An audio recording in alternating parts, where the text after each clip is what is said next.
Bom, vamos fazer uma repassagem, né, de alguns conceitos que a gente falou, de encontros passados, e eu vou tratar de alguns casos concretos que a gente tem de história sobre criação e inovação.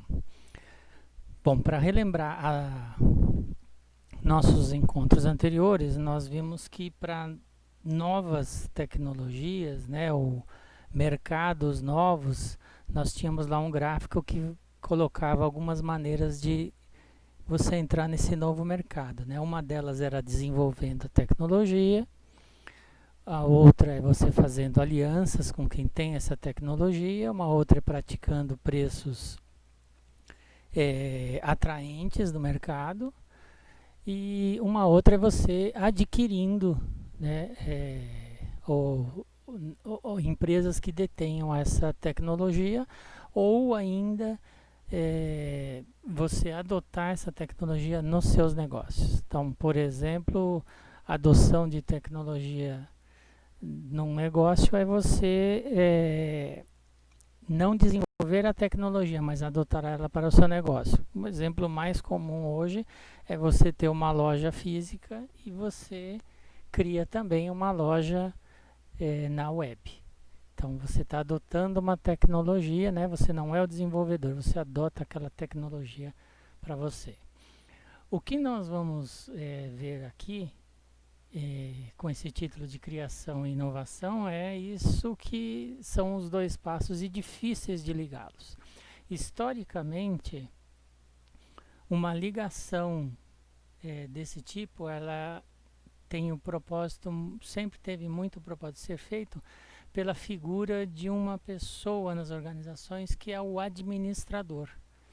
Um dos elos de ligação entre a ciência, o cientista, a criação e transformar essa solução em algo que gere valor para os consumidores, para a sociedade e que dê resultados para os investidores, os acionistas, os donos de uma organização, era a figura do administrador. Ainda o é, né, que tem tão pouco sido comentado. E aí apareceram outras variantes disso, são os empreendedores, onde é você mesmo que assume os riscos, né? Diferente do administrador. O administrador é vamos chamar assim, é um terceiro em que os recursos não são dele. Ele administra e ele teria esse papel de fazer essa ligação. Então não é aquela figura do administrador só um gestor de um negócio, mas é a figura do administrador, aquele cara ou aquela pessoa que faz essa ligação entre uma ideia e transformar isso em algo de valor. Então, da criação à inovação, né, a gente tem essas fases, né? Eu preciso me preocupar com isso, em gerar valor, viabilizar, eu tenho que criar para transformar da criação à inovação, eu tenho que viabilizar, quer dizer, aquilo tem que ser possível de executar.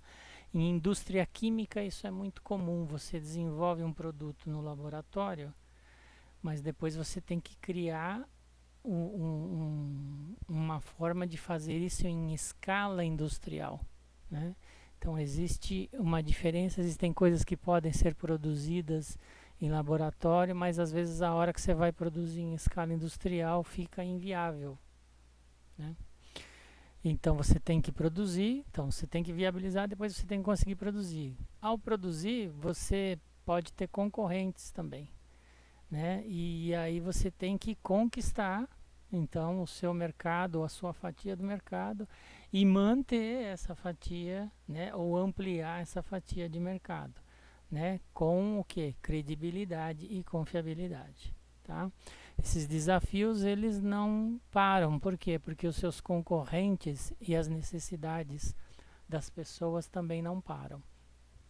Um princípio, se você estudar economia, um princípio que existe muito interessante em economia é a insaciabilidade do ser humano, ok? Então, em última instância, tudo que a gente faz ou desenvolve vai ser direta ou indiretamente consumido por um ser humano. ah, ou por algum outro ser que esse ser humano possua, né? No caso de animais, por exemplo. Mas quem tem essa capacidade básica de consumir isso na 99% dos casos, é um ser humano. E as necessidades do ser humano, elas são insaciáveis, de uma maneira geral. Esse é um princípio de economia, tá? Nós vamos aqui abordar, pegando exemplos de criação e de inovação de dois nomes conhecidos da área da tecnologia, né? Que coincidentemente nasceram no mesmo ano, que é Steve Jobs e o Bill Gates, ambos americanos. Aqui nesse slide o Jobs aparece como o rei do design, quer dizer, é uma coisa que marcou muito ele, mas na verdade o Jobs, para ser mais abrangente, ele foi um cara sempre muito preocupado com a interface, não é propriamente só o design, né? Então ele foi sempre muito preocupado com características de usabilidade, tá? Então nesse sentido ele foi, não sei dizer se ele foi criador, mas ele foi muito exigente com quem criava para ele, né? Muitos filmes e livros já demonstram isso. E a Apple acabou se tornando uma empresa de computação. Ela também tem software, mas ela é essencialmente uma empresa de computação. E então se torna aí uma empresa que cria um mercado de microcomputadores, concorrente do IBM PC. E o Bill Gates é o cara que cria a indústria do software, né? Então, antes da Microsoft, a gente não tinha essa criação do Microsoft, do software como um mercado de consumo, né? Aqui a gente tem o primeiro Apple. Então, para falar em termos de criação, criatividade, isso aqui é muito interessante porque, como vocês podem ver nesse slide, esse é o primeiro Apple. Ele já teve exposto aí em alguns lugares, foi leiloado por um grande valor. Quem criou essa máquina então é o sócio do Steve Jobs, é o Steve Wozniak. Ela tem várias inovações, o fato de você poder usar uma TV como monitor. Ela também incorporou uma fonte chaveada que até então não era usada. E esse projeto foi apresentado para a HP, para quem o Steve Wozniak trabalhava, e ele devia de forma contratual apresentar esse projeto, que foi desprezado pela HP, e então surge a Apple numa garagem de fato, né? E o que eu acho interessante é que as criações, muitas delas ao longo da história, elas são exatamente assim, não é necessariamente num grande laboratório com um monte de recursos, né? Quer dizer, ela foi feita com os recursos que tinham disponíveis. Os chips todos que foram usados, circuitos integrados, os componentes eletrônicos, teclado, tudo coisa que você encontrava nos mercados locais. Né, o gabinete, como a gente pode ver, é feito de madeira, porque você não ia mandar fazer um específico para essa máquina. Imagina o custo, né, que teria isso. E isso serve para mostrar para nós que é nesse campo que está a criatividade, né? A criatividade, justamente como ela é desprendida de um compromisso real, a gente também tem que entender que a gente vai criar com os recursos que a gente tem, tá? Inclusive porque era legal, né? Quer dizer, não tinha um compromisso específico com utilidade. Quer dizer, quando foi feito, não tinha sistema operacional, você não tinha uma finalidade específica. O negócio era fazer uma máquina que funcionasse, que você digitasse ali e aparecesse as coisas na tela, né? No caso aí, os caracteres. Usavam TV e um gravador para gravar depois os seus programas. Gabinete de madeira, como vocês veem, totalmente artesanal. Aqui é ele aberto, né? Como vocês podem ver, então placa com um monte de chips gigantes, capacitores, a fonte do lado aqui, bem convencional mesmo e um televisor. Outra foto, né, do gabinete. Vocês veem que a tomada está em cima. E aqui é quando ele estava numa exposição que logo depois ele foi vendido, né? Porque esse é o primeiro Apple Computer da história, ok? Só para a gente lembrar, isso aí tem mais de 40 anos. Em computação é muito tempo.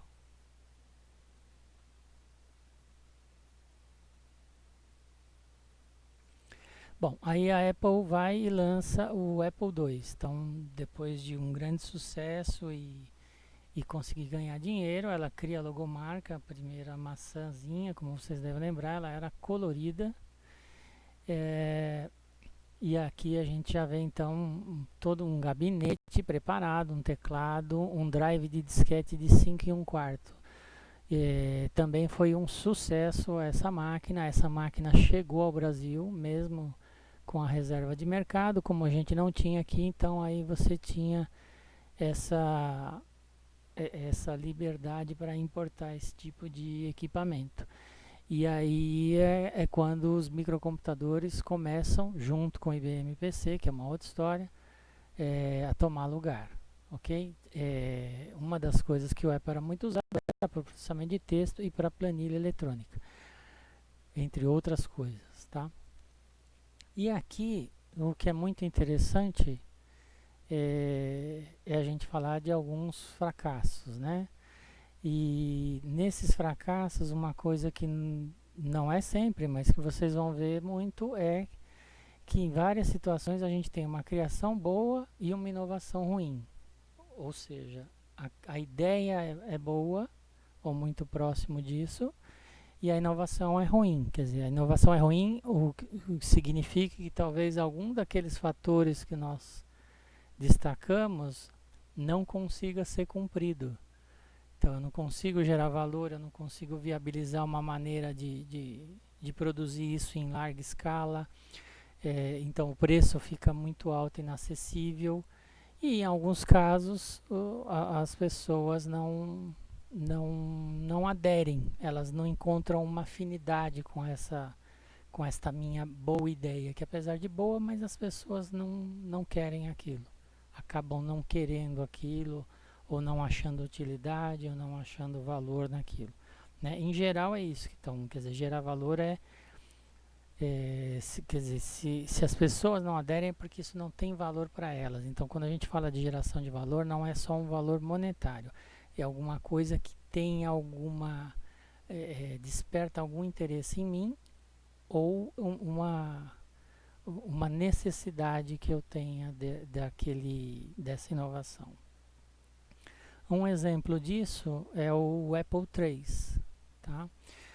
É claro que um dos problemas foi que a Apple já havia crescido muito. Na gestão interna, eles criaram duas equipes diferentes. Uma desenvolvia o Macintosh, que era totalmente revolucionário, e a outra desenvolvia o Apple III, que era um aperfeiçoamento do Apple II. Muito bom também. Mas foi a cultura do Steve Jobs de criar mesmo esse ambiente de competição feroz entre as equipes. Historicamente se conta que isso deu várias encrencas, né? E no final esse aqui acabou fadado ao fracasso, porque o mercado não iria aceitar duas máquinas diferentes com quase o mesmo propósito. E aí acabou ficando o Macintosh.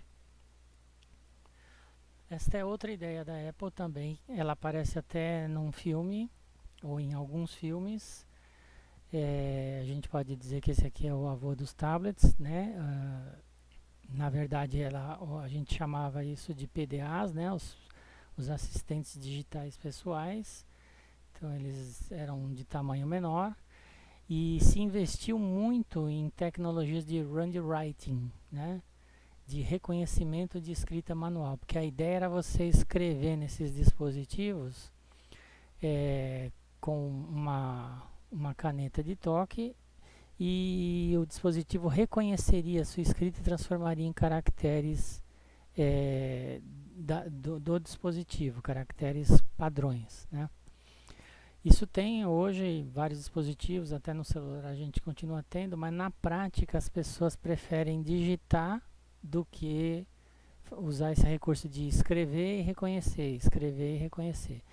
Então, muito interessante porque houve um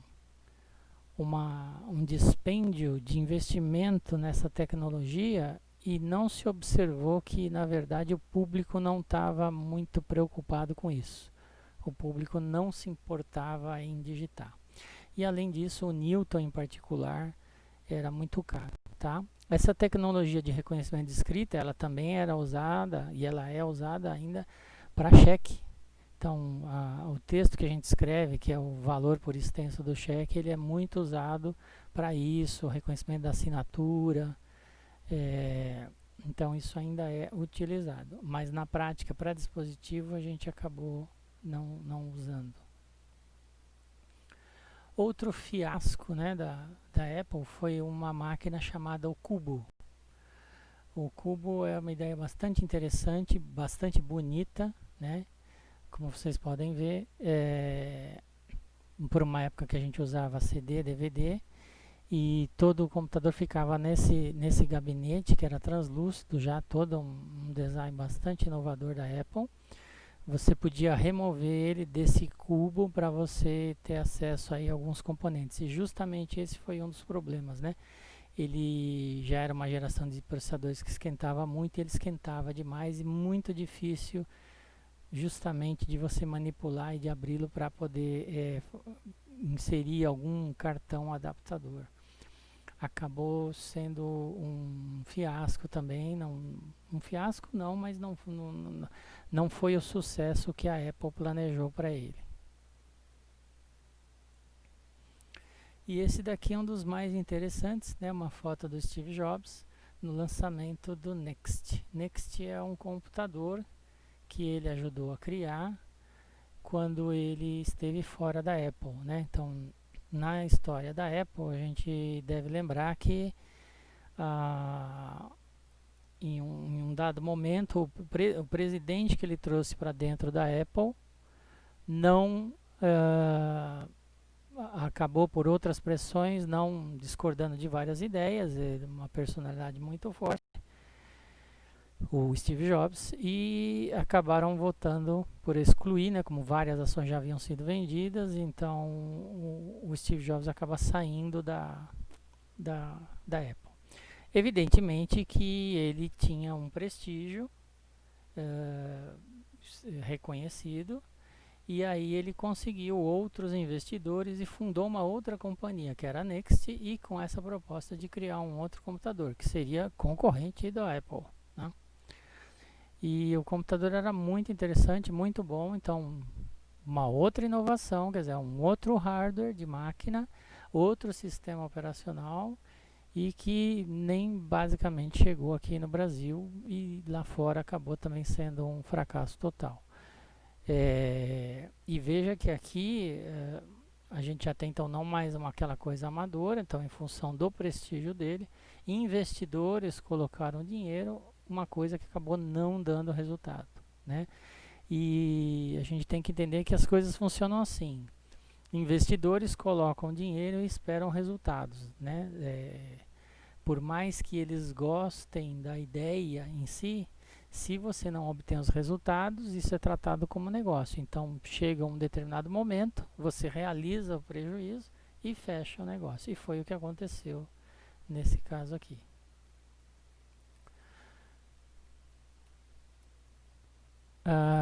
Aqui agora nós vamos ter aqui outro exemplo de fracasso a respeito do Windows, né? Vamos primeiro pegar aqui o Windows 1. Então essa aqui é a caixinha do Windows 1.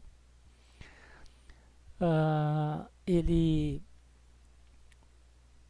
na verdade era um aperfeiçoamento do DOS. A Microsoft ganhava muito dinheiro vendendo o MS-DOS, né? Microsoft DOS. E ela queria, né? Então a Apple estava nessa pegada de interface gráfica. Todos eles haviam aprendido isso com a Xerox, com o laboratório de Palo Alto, que na verdade foi quem criou essas ideias do mouse e da interface gráfica, e a Apple então rapidamente copiou no seu modelo Apple, né?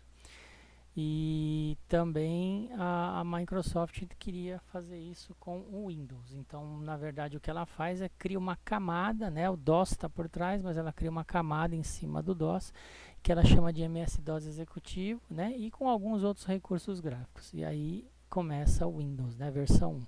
Essa é uma...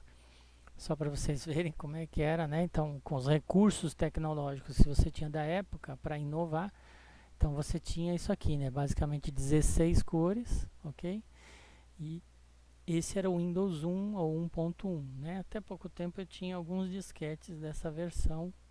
É possível que na web você encontre aí, até para instalar, de curiosidade, uma versão desse Windows 1.1, ok? Então ele tem alguns aplicativos gráficos e a maioria das outras funcionalidades dele ele executa numa interface gráfica, mas em cima do DOS. Então o núcleo desse sistema continua sendo todo o DOS, e o Windows é uma camada que se sobrepõe sobre o DOS para melhorar a interface. Tá? Outra coisa interessante da Microsoft é o LAN Manager. O LAN Manager é uma tentativa de implementação de rede da Microsoft, e ele tinha essa caixa aqui, era enorme, né? Pesava, com os manuais e os disquetes, depois passou para CD, isso aí devia pesar quase uns 10 quilos, né? E os softwares eram vendidos assim, caixas enormes, não havia essa coisa de PDF, então eram impressos manuais, inclusive existe a Microsoft Press, ou existia, que cuidava de toda essa parte de diagramação, de impressão, tradução dos manuais de utilização. E o LAN Manager então foi uma rede que surgiu para brigar com uma rede que era muito forte na época, que era a rede Novell, que usava protocolos de comunicação chamados IPX e SPX, e a Microsoft criou um protocolo dela que se chama NetBEUI. Na verdade, ela usava esse protocolo NetBEUI. Então, enquanto a Novell usava o IPX e SPX, a Microsoft optou pelo NetBEUI. Vamos lembrar que já existia o TCP/IP, então eles também se utilizavam, mas a gente não tinha acesso, né, vamos dizer assim, à internet dessa maneira como a gente vê hoje, então essa preocupação era bem menor. O LAN Manager ele também trouxe uma grande criação e inovação, que essa sim gerou valor ao longo do tempo, que foi o HPFS, ok? Se você formata um pendrive hoje ou um outro disco, você vai ver que você escolhe na formatação o modelo de organização dos dados, né? E entre eles vai aparecer o FAT32, por exemplo, né? Que é o File Allocation Table. Esse era o modelo de organização lá da época do MS-DOS. Mas ele tem algumas deficiências, né? E principalmente para capacidades maiores, não havia preocupação de rede, de travar recursos e tal. Então o FAT não dava esses recursos. E aí o LAN Manager, por ser um sistema operacional para a rede, se propunha então a ter uma nova organização de arquivos para ter alto desempenho e que desse mais recursos para a rede também, e de segurança. E aí surge o HPFS, que é o High Performance File System, né? E que quando esse LAN Manager for substituído no futuro por aí sim um sistema operacional de rede que vai dominar o mercado e se sobrepor a Novell, que é o Windows NT. Então, o Windows NT, esse NT é de New Technology, né? Então o HPFS tira o HP e surge o NT. Então, esse que é um Windows de rede. Então, existia o Windows para desktops normais e um Windows para rede.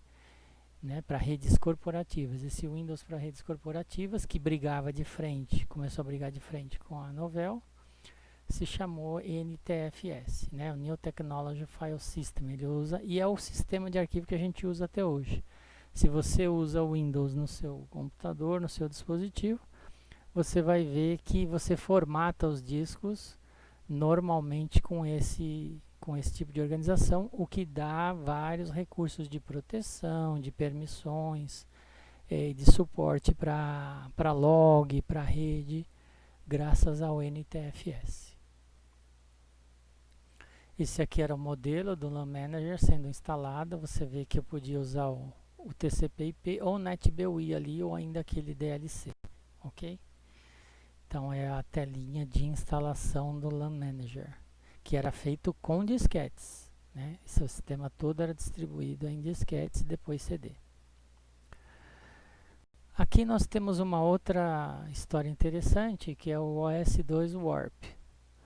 O Warp é um sistema operacional que foi desenvolvido para rodar em PCs e também roda em PS2. PS2 eram as máquinas da IBM que sucederam os PCs. Que também é uma outra história interessante sobre criação e inovação. O PS2 ele tinha uma arquitetura genial, a ideia era genial, mas o mercado já havia aderido ao PC e não recebeu bem o PS2 da IBM, que deveria suceder os PCs. Então, além da IBM dar um tiro na água com relação ao hardware, ela também cometeu um equívoco muito grande, porque o que a IBM fez? A IBM não tinha a tradição de desenvolver sistema operacional para microcomputadores, embora ela tenha criado o IBM PC. Vamos lembrar que ela usava no seu IBM PC, ela usava o MS-DOS. Quem que fez o MS-DOS? A Microsoft. Ela vai e faz a mesma coisa. Ela pede para a Microsoft desenvolver para ela o OS2 Warp. Então ela especifica como tem que ser esse sistema operacional, a ideia, né, a criação, e a Microsoft vai implementar isso aí. A Microsoft vai desenvolver o OS2 concomitantemente enquanto ela desenvolve internamente o seu Windows, ok? E o Bill Gates, nesse aspecto, ele conseguiu dar um nó em todo mundo. Ao mesmo tempo, ele está desenvolvendo aplicativos para Apple e ele consegue dizer para todo mundo que o Windows não ia afetar nada disso. Dentro da Microsoft existem duas equipes que ele, por contrato, ele assegura que trabalham completamente isoladas, uma para desenvolver o S2, outra para desenvolver o Windows, que é um projeto particular da Microsoft, tá? O OS2 tem várias características que lembram o sistema operacional da Apple e tem outras que são muito particulares e muito boas. Ele, como sistema operacional, é muito bacana. Para a época era sensacional. Ele tinha um recurso, por exemplo, quando você queria imprimir um documento, bastava você arrastar o documento para a impressora. Você não precisa abrir o aplicativo. Ele reconhece, ele consegue acionar qual é aquele aplicativo e já faz a impressão para você, por exemplo, né? Ele também tinha, como no Mac OS, ele também tinha a ideia de você ter um desktop, ok? Enquanto isso não existia no Windows. E o que aconteceu? O OS2 então cometeu o outro grande erro dele, foi que quando ele foi lançado, não houve preocupação em ter aplicativos que funcionassem para o OS2. Então, você compraria um sistema operacional e não teria aplicativos para ele. Você não teria um Word, você não teria um Excel, você não teria um CorelDRAW, você não teria um Photoshop, e por aí vai. Tudo era assim, os clientes, outros fornecedores vão desenvolver para o nosso sistema operacional, vão desenvolver. Enquanto isso, o Bill Gates, e aí que está agora a sacada da inovação, ele entendeu que o sistema operacional dele venderia, funcionaria, seria aceito e geraria valor se tivesse os aplicativos. E o que ele faz? Enquanto ele desenvolve o Windows, ele foi em mais de 200 companhias americanas de software para desenvolverem aplicativos para o Windows. Quando ele lança o Windows no mercado, o Windows 3, que foi o grande boom do Windows mesmo, né? Da versão 1, da versão 2 não foi significativo, mas a partir do 3 sim, ele tinha mais de 200 aplicativos para Windows. Então, completamente diferente do S2. Ou seja, o cliente comprava o Windows porque tinha aplicativo. Ele queria usar um CorelDRAW, tinha. Ele queria usar Photoshop ou PhotoStyler, que era o que tinha na época, ele tinha. Ele queria compatibilidade com outro tipo de rede, Novell tinha. Ou outros sistemas comerciais tinha também. Então ele teve uma grande sacada do ponto de vista de entender da criação à inovação, que ele precisava ter os aplicativos, né? O sistema tinha que ser bom, mas eram os aplicativos que iam dar a aceitação necessária. E assim o S2 naufragou. Aqui no Brasil ele chegou a ser vendido por R$ 29. Alguns cursos de computação davam esse sistema de brinde para os seus estudantes, tá? Foi relativamente humilhante. Curiosamente, aqui a gente tem uma tela do S2, ele estava instalado e foi muito utilizado em alguns outros dispositivos. Um deles eram os caixas do Unibanco. Há uns 15, 20 anos atrás, que é bastante tempo, né? Mas muitos caixas do Unibanco usavam, para sua interface gráfica, usavam o sistema operacional deles era o OS2 Warp. Tá? Eu vou deixar o link de um vídeo, que é o vídeo da propaganda de Cupertino, entre outros vídeos. Existe um vídeo de lançamento do IBM PC, são os desenvolvedores lá na IBM, vocês vão vê-los numa sala, ainda com aquelas fitas de computador de mainframe. Depois nós vamos contar, não percam, no próximo encontro, essa história do IBM PC. Então tem um vídeo interessante que é no dia do lançamento, 12 de agosto de 1981, ok?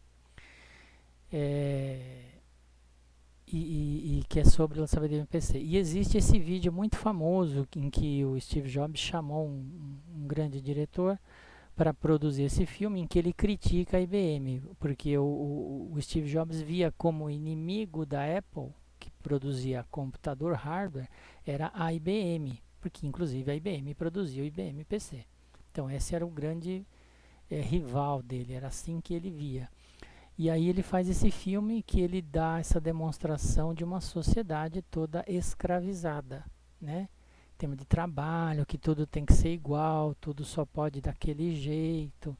Esse filme é muito interessante porque ele é um marco na história dos microcomputadores e ele faz exatamente essa crítica, a crítica dele da IBM, porque todo o hardware tinha que ser da IBM, né? Então tudo tinha que ser do jeito deles.